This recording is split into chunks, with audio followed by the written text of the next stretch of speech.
Hay nombres en la literatura que, bueno, imponen. Y Fyodor Dostoyevsky es sin duda uno de ellos. Pero que no asuste el nombre, ¿eh? Se pronuncia tal cual, Dostoyevsky. Venga, vamos a meternos de lleno en su universo. Y sí, ya me lo imagino. Dostoyevsky. Tiene fama de ser complicado, ¿verdad?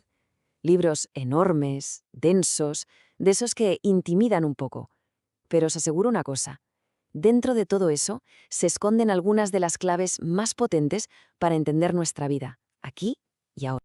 Y es que para llegar a entender lo que pensaba, lo que nos quería contar, primero hay que entender quién fue.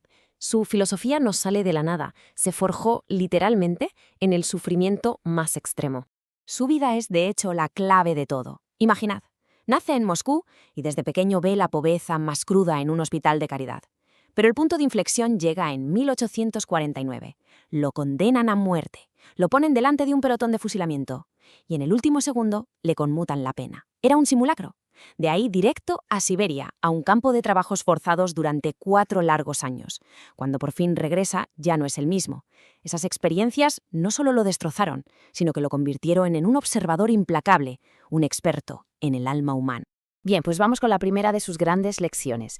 Y viene de un sitio bastante inesperado, ¿eh? No de un héroe ni de un sabio, sino del monólogo rabioso de un funcionario amargado en su novela Memorias del subsuelo. Aquí Dostoyevsky nos lanza una bomba. Nos dice, a ver, todos decimos que queremos ser felices, ¿no? Que buscamos la paz, el progreso, pero en el fondo, ¿qué hacemos? Tenemos un don para sabotearnos, para buscar el conflicto. Nos atrae secretamente el drama, la sensación de superioridad. Pensemos en el mundo de hoy. Es un ejemplo perfecto. Las redes sociales están llenas de gente mostrando una vida ideal, pero lo que de verdad nos engancha es la polémica, el conflicto, la agonía ajena. Esta cita es brutal, porque lo resume todo. Dostoyevsky era muy crítico con la idea de progreso. Él decía, da igual lo que mejoremos el mundo, el sufrimiento siempre va a estar ahí. O sea, si solucionamos el hambre, la gente encontrará otra cosa por la que sufrir. El aburrimiento, la envidia, la angustia existencial. El dolor simplemente se transforma, pero nunca desaparece.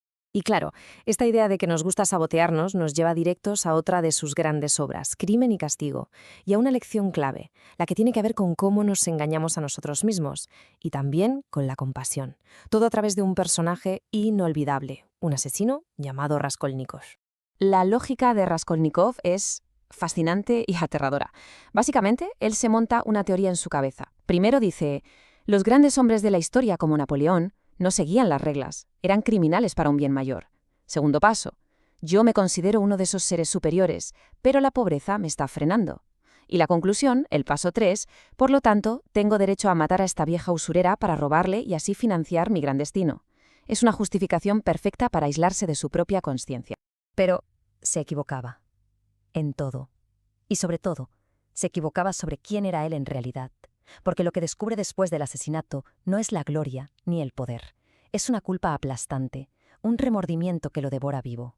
Y esta es la clave de todo. Raskolnikov, el supuesto monstruo, el que se creía despiadado, resulta que en el fondo tiene un corazón tierno. No era el superhombre sin escrúpulos que pensaba, sino todo lo contrario. La lección que nos deja Dostoyevsky es tremenda. A menudo no tenemos ni la más remota idea de quiénes somos. Y lo más importante, incluso en las personas que hacen cosas horribles puede esconderse a alguien mejor, y por eso quizás merecen compasión. Bueno, pues esta idea de descubrir una verdad profunda sobre uno mismo nos lleva a la siguiente lección. Y esta viene directamente de la propia vida de Dostoyevsky, de ese momento aterrador frente al pelotón de fusilamiento.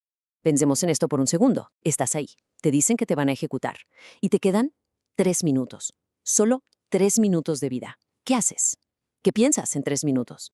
Pues bien, en esos últimos instantes, su mundo se transformó. De repente se fijó en el reflejo del sol en la cúpula dorada de una iglesia, en el aire que respiraba. Cosas insignificantes, ¿verdad? Pues para él se convirtieron en un milagro absoluto. La simple existencia, el mero hecho de estar vivo, se le reveló como el tesoro más grande. Y justo entonces llega el indulto. Esa revelación, esa epifanía, es el motor de su novela El idiota. Claro, que nadie se confunda por el título. El idiota de la novela no es que sea tonto, es idiota porque ve el mundo como lo vio Dostoyevsky en esos 3 minutos. Con una gratitud y un asombro totales. Aprecia cada detalle, cada segundo. Y claro, en un mundo cínico y gris como el nuestro, alguien así parece, pues eso, un idiota. Alguien que no está en sintonía con la realidad. Y este personaje, que vive en un estado casi de gracia, nos sirve de puente para la última gran lección que vamos a ver, una que ataca directamente nuestra idea de la perfección y el idealismo. Y para eso nos vamos a su obra cumbre, su testamento, los hermanos Karamazov. Dentro de este librazo hay un capítulo legendario, una historia dentro de la historia. Imaginad, Cristo vuelve a la tierra, en plena Sevilla, en la época de la Inquisición. ¿Y qué pasa? ¿Lo aclaman? No, lo detienen. La propia Iglesia lo arresta. La pregunta es, ¿por qué?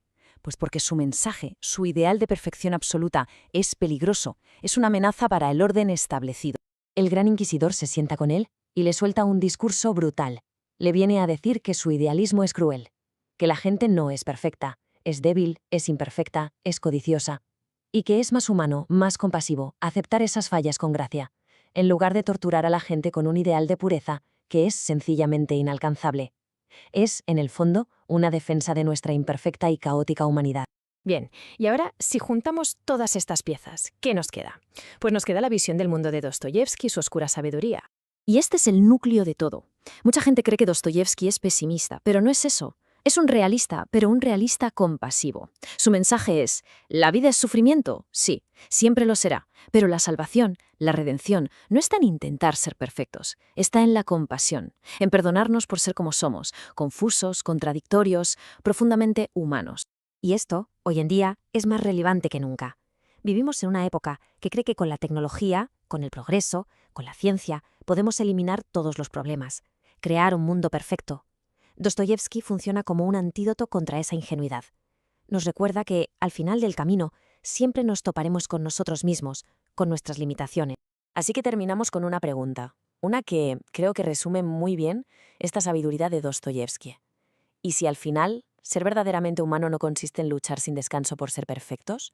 ¿Y si, en realidad, consiste en aceptar nuestras imperfecciones, en abrazar nuestros defectos con compasión y con gracia?